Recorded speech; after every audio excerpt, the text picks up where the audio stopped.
Hi friends and welcome back, and if you're stopping by for the first time, welcome to my happy home. I am so happy that you could join us. Now, since I don't like my projects to be too difficult and time consuming, I am sharing with you another simple and easy home decor DIY. Now, if you're interested in seeing what I'm going to create with some basic items that I have around the house, then keep on watching. Now you guys, this is what my kitchen looks like right now. And if you're new to my channel and you haven't seen a kitchen tour before, I will leave the links in the description box below so you can check those out. Now, as you can see above my sink, I have this empty space here, and I do decorate the space for the different seasons such as Easter, fall or Christmas, but I wanted to spruce it up a little for the summer season as well. And as you can see above my stove, I have some greenery here going on, and I wanted to bring back the green above my kitchen sink as well. So if you're interested in seeing what I'm going to do with the space, then keep on watching.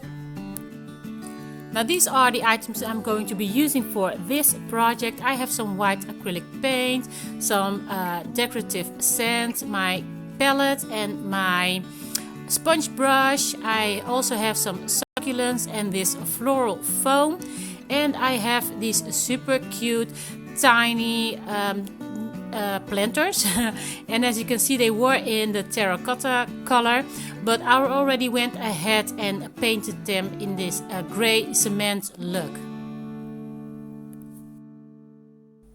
Now I wanted these planters to have a more of a vintage, somewhat weathered look, so I am going to go in with my sponge brush and add some strokes of white acrylic paint to add some texture.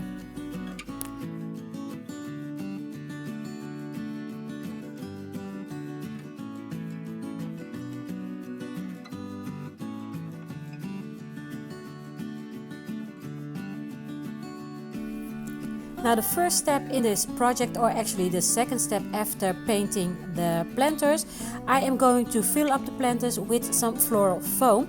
And at this point I would say, you guys, you see I am trying to figure this out. Do as I say and not as I do. I just didn't take enough floral foam to cover the planter completely, so later on in this video you will see the problem that I came across and how I worked my way around that.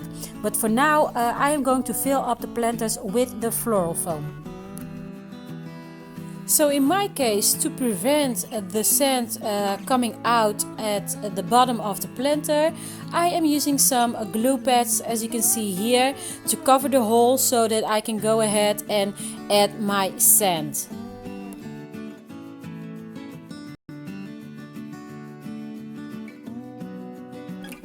Now that I've sealed the hole in the planter, I am ready to add my decorative sand, and as you will see by adding the sand, it will slip down the sides of the floral foam, so that is why I recommend that you use a more fitted size of the floral foam for the planter, so that you don't have this problem. And the second problem that I came across was that I didn't paint the inside of the planter, as you can see here as well. So I had to fill up the sand all the way up to the border of the planter.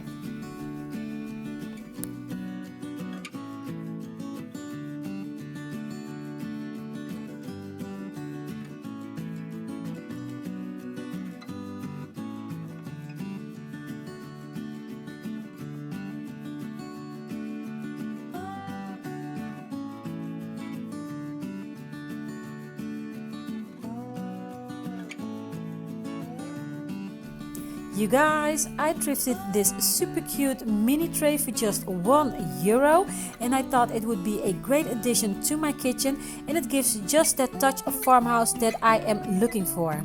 So if you know me by now, there are two things that I love. One is using glue pads, and the other one is not making things permanent, and those two go very well together, because the glue pads, you can easily take them off and reuse them. So here I am using a royal amount of those to adhere this miniature tray to my backsplash. So if you are like me and you don't want to make anything permanent, then I can highly recommend you using glue pads. I think they are so easy and simple to work with. You can remove them and reuse them multiple times, and they are very good to work with light materials such as this mini tray. So here I am just pressing it down really tight to make sure that it is firm and secure. And now that the tray is nice and secured to my backsplash, I can add my DIY succulents.